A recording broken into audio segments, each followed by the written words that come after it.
When someone refuses to leave your thoughts, it reveals something profound about who you truly are.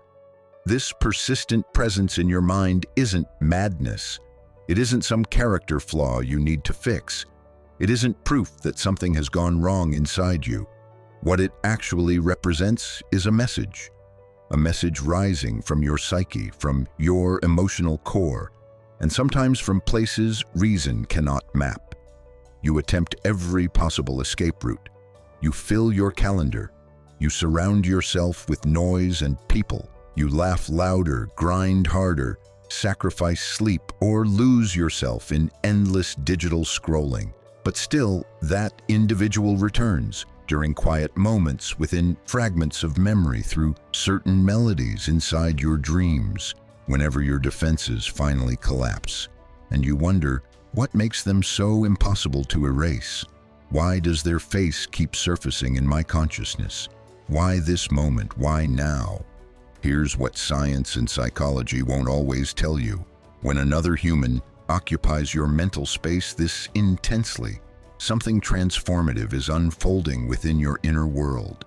Let's decode what this phenomenon truly means. First, it means your emotional system is fully activated.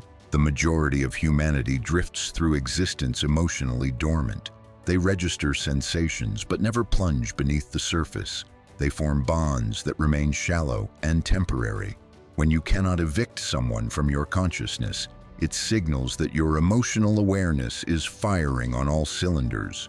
You encountered something authentic, something raw and unfiltered, that reached past physical chemistry or circumstance.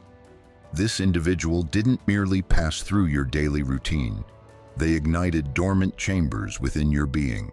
They created an atmosphere where you felt truly witnessed, genuinely comprehended, wholly embraced, or perhaps they provoked you in ways no other soul has managed. People with activated emotional systems don't release easily because they don't invest easily, and when they finally do invest, it carves permanent grooves.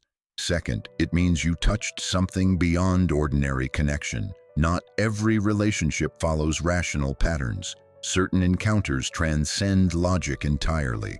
These represent soul-depth experiences, the variety that doesn't demand continuous contact.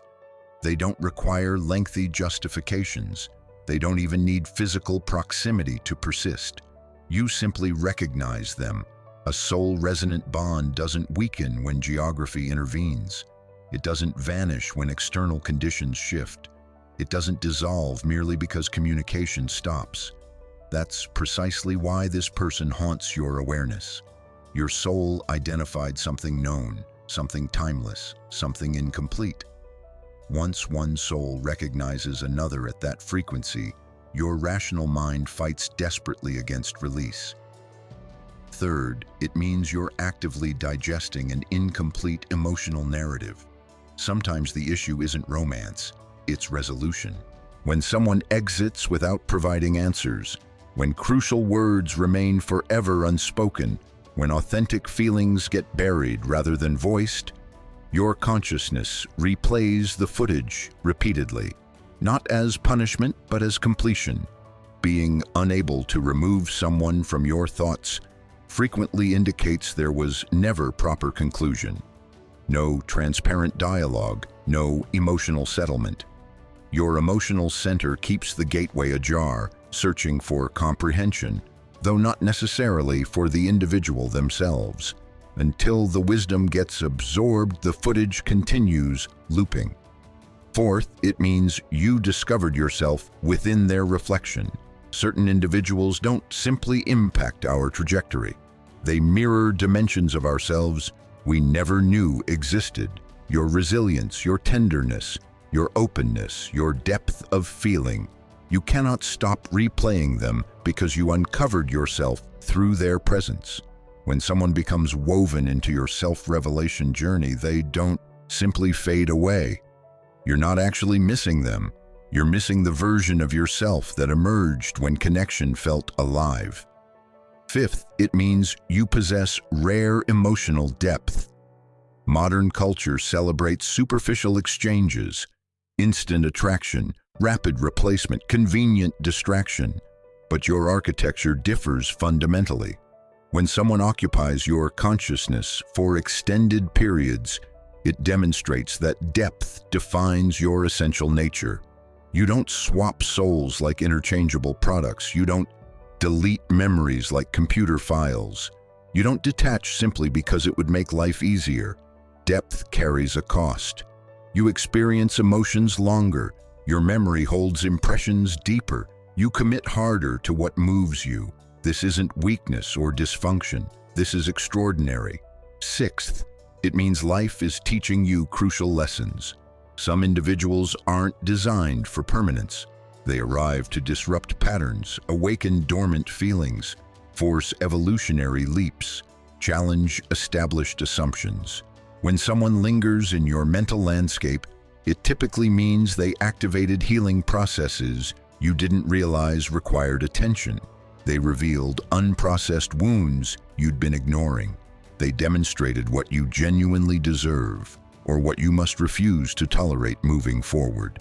Until the teaching gets fully integrated, your mind keeps returning to the instructor. Seventh, it means you're mastering detachment, not erasure. Erasure isn't the objective here. Detachment is. You don't need to delete anyone from your mental database to progress forward. You need to drain the emotional voltage attached to their memory. When someone persists in your awareness, it indicates you're navigating the process of emotional sovereignty, learning how to feel without grasping, remember without suffering, love without abandoning yourself. This transformation requires patience, and that's perfectly acceptable. Eighth, it means you're intact, not damaged. Society demands rapid recovery, but the heart doesn't operate on imposed schedules. Being unable to extract someone from your mind doesn't prove fragility. It proves you felt something genuine. You contributed emotional energy. You opened vulnerable spaces. That requires tremendous courage, and courage always leaves both scars and wisdom in its wake. Ninth, it means active healing continues inside you. Sometimes the individual has become irrelevant, but the emotion hasn't. The yearning, the grief, the anticipation, the letdown. Your mind uses that person's image as a vehicle for processing feelings that still require integration. This journey isn't about returning backward. This is about traveling inward.